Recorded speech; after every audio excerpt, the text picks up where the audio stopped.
할렐루야. 아침 7시에 찾아가는 하나님의 말씀 서주호 목사입니다.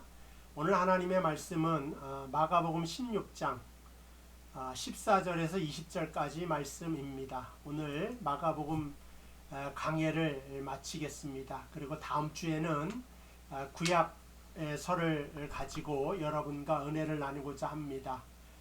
제가 명성교에 와서 여호수아서를 강의하다가 중간에 멈췄어요. 좀 이유가 있긴 한데 이유는 중요한 건 아니고 그 멈춰진 것을 마지막까지 마무리해야 되겠다, 그런 생각을 가지고 있고, 어쨌든 이 아침 시간에는 지금 당장으로서는 이제 신약과 구약을 번갈아 가면서 강의하는 것으로 하려고 합니다. 오늘 말씀을 읽으면 그 후에 11제자가 음식 먹을 때에 예수께서 그들에게 나타나사 그들의 믿음 없는 것과 마음이 완악한 것을 꾸짖으시니 이는 자기가 살아난 것을 본 자들의 말을 믿지 아니함일러라. 또 이르시되 너희는 온 천하에 다니며 만민에게 복음을 전파하라. 그 다음 구절은 또 이제 다음에 읽도록 하겠습니다.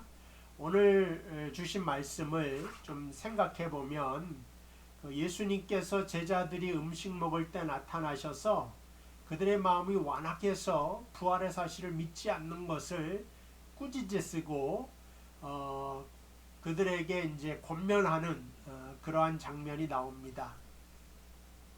그래서 근데 이제 우리가 15절에 보면 예수님께서 꾸짖으신 다음에 온 천하에 다니며 만민에게 복음을 전파하라, 그러신단 말이죠.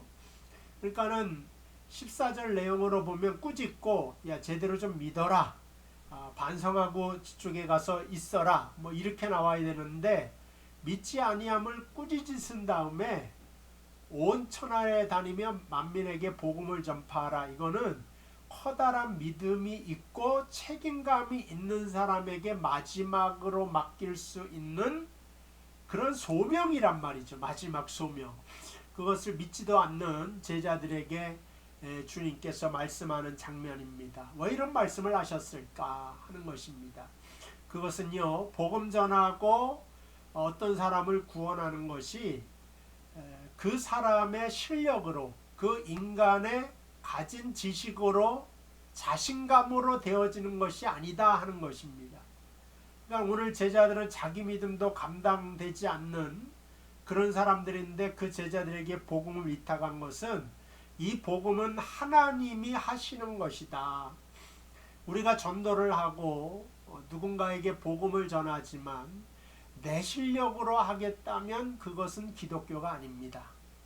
전도를 하는 것도 내가 잘나서 내 말에 설득이 되어 저 사람이 교회에 나오는 것이 아니라 그러한 열정을 통하여서, 그 마음을 통하여서 성령께서 역사하기 때문에 복음의 문이 가는 곳마다 활짝활짝 열리기 때문에 그것을 염두에 두고, 그러니까 예수님께서 하늘나라로 가신 다음에 성령께서 복음 전하는 자와 함께 하실 것을 염두에 두고 이 말씀을 하시는 것입니다. 그래서 저나 여러분들이나 자격은 없지만 하나님의 일을 할 수 있는 능력이 어디서 나오느냐? 우리 속에 있는 것이 아니라 하나님에게서부터 그 능력이 나온다. 그것을 의지해야 된다 하는 것입니다.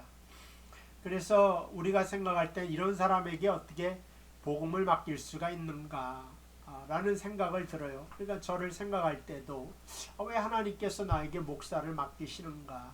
근데 오늘 말씀에 생각해 보면 예수님께서는 내가 잘생겼다고 복음을 잘 전하는 것도 아니고 말 실력이 있다고 네가 설득력 있게 복음을 전하여서 구원시키는 것도 아니고 그 모든 것은 다 하나님이 하시는 것이기 때문에 만민에게 복음을 전파하라.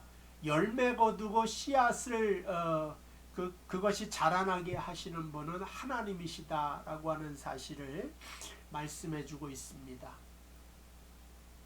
또 17절에 보니까 믿는 자들에게는 이러한 표적이 따르리니 곧 그들이 내 이름으로 귀신을 쫓아내며 새 방언을 말하며 뱀을 집어올리며 무슨 독을 마실지라도 해를 받지 아니하며 병든 사람에게 손을 얹은 즉 나으니라 하시더라. 이 뱀을 짚는다고 무슨 독을 마실지라도 해를 받지 않는다고 미국의 그 퀴츠라고 하는 목사님이 계신데 켄터키주에 실제로 이 말씀을 글자 그대로 믿어가지고 뱀 목회를 하셨어요. 그래서 한 100마리 가까이 되는 뱀을 기르고 막 설교 시간에 진짜 뱀을 막 물리게 하고 뱀독을 막 마시게 하고 지금 생각하면 좀 황당하지 않습니까? 미국에서도 있고 한국에서도 있었어요.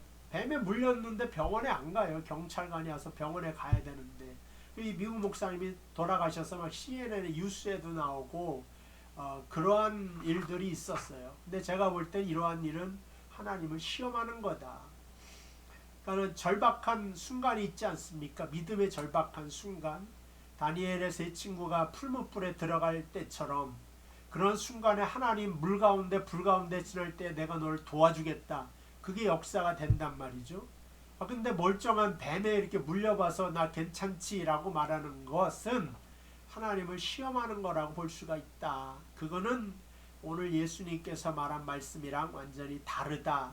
레위기 10장 1절에 아론의 아들 나답과 아비후가 각기 향로를 가져다가 여호와께서 명하시지 아니하신 다른 불을 담아 여호와 앞에 분향하였더니 불이 여호와 앞에서 나와 그들을 삼키매 그들이 여호와 앞에서 죽으니라.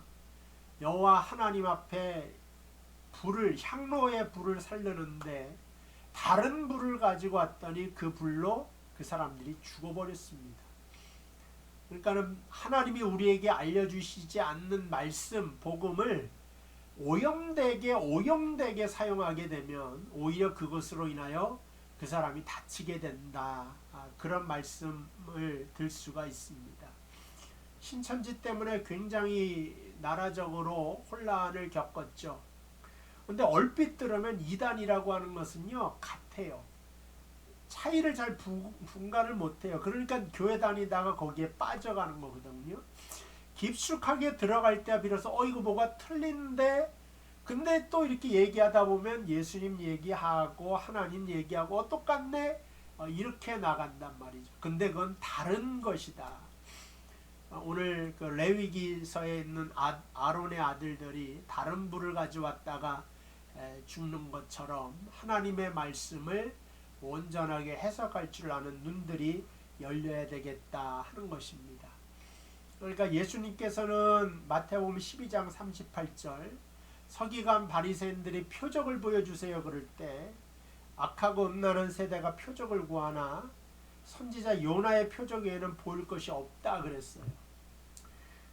그래서 그 요나의 표적에 그러니까 요나가 물고기 뱃속에 있었던 것 같이 인자도 밤낮 사흘 동안 땅속에 있으리라. 그러니까 예수님의 가장 커다란 표적은 뭐예요? 뱀을 집어서 독을 마시는 것. 그래서 나 아무렇지도 않지. 이건 뭐예요? 자기를 증명하는 거잖아요. 그것으로 뭐 사람이 살아납니까? 우리 안에 사랑이 풍성해집니까? 나 독을 먹어도 안 죽어. 이건 자기 자랑이 된단 말이죠. 하나님 시험하는 거기 때문에 죽을 수밖에 없다. 근데 예수님 무슨 표적이에요? 요나의 표적? 인자가 사흘 동안 무덤에 있는 십자가의 표적. 십자가를 통과하는 이 표적을 가지고 어딜 가든지 하나님이 역사하실 것이다 라고 말씀하고 있습니다. 누가 미워지면 십자가를 통과해서 한번 생각하고 내가 좀 힘들고 어려울 때 그 고난의 길을 거셨던 십자가를 또 통과해서 한번 묵상해 보시고 이러한 것들이 우리의 마음과 우리의 인생을 지배하게 될 때 그 사람은 하나님의 표적 가운데 임하게 된다고 하는 것입니다. 어쨌든 오늘 예수님께서 이 표적에 대한 말씀을 하셨으니까 제가 좀 말씀드리면 뱀을 집어 올리며 이 뱀은 사실 성경에서는 그냥 뱀이 아니에요. 그냥 자연계의 뱀들은 창조물일 뿐입니다. 근데 이 성경에서의 뱀은 영적으로 해석해서 마귀다 이렇게 해석할 수가 있어요. 예전에는 십자가가 없고 구원이 없을 때는 마귀에게 눌려서 질 수밖에 없기 때문에 무기가 없기 때문에 도망 다녔는데 이제는 예수 그리스도의 부활을 경험하고 부활에 동참한 너희는 마귀를 대적할 수가 있다. 마귀를 집을 수가 있다는 거예요. 그리고 그 마귀의 독을 마실지라도 해를 받지 않아요. 마귀의 괴계가 온다 할지라도 예수 그리스도의 이름으로 물리칠 수 있는 능력이 너희 가운데 있다 이겁니다. 그래서 세상이 그 다음에 사망이 너희 쏘는 것으로 우리를 공격해도 여러분 세상 속에 살다가 지지 마시고 유혹에 빠져서 넘어지지 마시고 얼마든지 일어나게 되어라 하는 것입니다. 병든 사람에게 손을 얹은 즉 안수한 즉 나으니라 하시더라. 뭐 요즘에 코로나로 굉장히 아프고 오늘 저도 알러지가 좀 심해진 것 같아서 나이가 들어가면서 면역력이 많이 떨어졌구나 하는 생각을 갖습니다. 근데 이런 질병은요 계속 일어나요. 성경에도 말세가 다가오면서 질병이 일어나고 이런 병의 충들이 막 일어나는 게 요한복음에 그대로 다 나와 있잖아요. 중국에 보니까 그 돼지열병이 있어요. 아직 무조건 걸리면 죽는 거죠. 그게 이제 사람에게 전파되었다. 이거는 더 코로나보다 이건 사망률이 100%니까 또 조류 독감 이런 것도 거의 100%입니다. 이런 것들이 우리 인류를 위협하지 않도록 기도해야 됩니다. 그런 면에서 우리가 병을 가지고 이 질병의 고통을 안고 살아가는 모든 사람을 위해서 기도해야 된다. 그런 생각을 갖고요. 19절 주 예수께서 말씀을 마치신 후에 하늘로 올려지사 하나님 우편에 앉으시니라. 이게 이제 예수를 따라가는 우리의 결국입니다. 우리가 이 땅을 살아가지만 우리가 마지막에는 하나님 우편에 있는 것이다. 하늘나라를 소망하면서 살아가는 이게 바로 마가복음이 우리에게 전달해 주고자 하는 메시지입니다. 복음을 전파하라. 나는 복음 전파하려면 아직 준비가 안 돼 있는데 괜찮다. 성령께서 무슨 말을 해야 될지 다 알려주시고 너에게 능력 주실 것이다. 여러분 그것을 믿으면서 힘차게 달려나갈 수 있도록 그렇게 해주시길 바랍니다. 기도하겠습니다. 하나님, 이러한 많은 표적들을 우리에게 예비하고 준비해 두신 줄로 믿습니다. 그러나 가장 커다란 표적은 주님께서 사흘 동안 땅속에 계셨지만 부활한 십자가의 표적이요 부활의 표적인 줄로 믿습니다. 살아계신 주님께서 우리와 함께 계심을 믿으면서 오늘도 힘차게 소망을 가지고 달려나갈 수 있도록 인도하여 주시고 모든 질병의 위협 속에 있는 우리 성도와 부족한 종을 도우사 치료받게 하옵소서. 예수님의 이름으로 기도하옵나이다. 아멘. 다음 주에 뵙도록 하고요. 또 주일날 여러분과 함께 하도록 하겠습니다. 감사합니다.